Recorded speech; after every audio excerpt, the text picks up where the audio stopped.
They told us that she had cancer, and then we started the process. And we didn't tell her. She didn't have any idea. We were told it probably wasn't treatable, and so I was preparing for possibly a burial.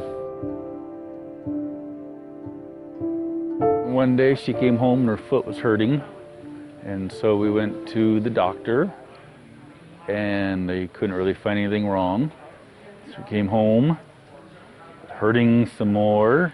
I think we went to the doctor 3 times, just the general practitioner, and basically told us that he thought she was seeking attention.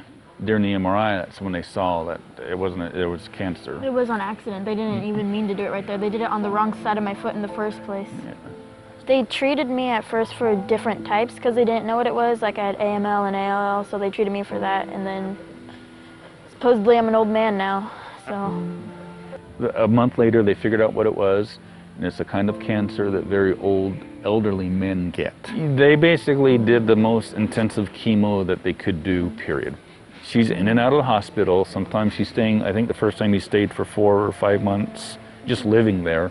The wife had to leave her job because we wouldn't leave her alone in the hospital. My wife stayed there, so now we're down to 1 income. Dealing with what she was going through, I had a rough time dealing with it. I lost a job, I lost my career because of my mouth, because I was so angry. She started actually going on the upsweep and getting cured. And the oncologist doctor said, you know, we weren't expecting this, but she's gonna survive.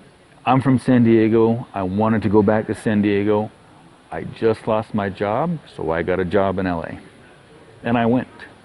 And I loaded up our RV. And my goal was to move us down there, because that's where I'm from. I'm from SoCal. I went to a car show called Cruising for a Cure, which is a car show based for cancer in men. And I figured out, what the heck, because I didn't plan on doing it. There was no reason for me, but it was free, and who's going to pass up something free? And they found that I had prostate cancer. I called her up, my wife up, and I said, I've got cancer. And she flipped out, because she's still going through treatments. They're still dealing with it. I just went down there to get a job, to get established, to buy a house, and then we were going to move all of our stuff down there. And so I went through treatment, and I had my stuff taken care of, and so now right now we're both cancer-free. And my dad had built a dune buggy when I was a kid, and she said, well, how about a dune buggy? It got her excited about something, even though she's in the hospital laying in bed with all these tubes in and out of her. It still gave her a reason to keep motivated, to keep fighting. I thought that I would probably be doing a little bit less than I did on it at the time, because I wouldn't have as much mobility as I have now. What's your favorite part of working on this dune buggy?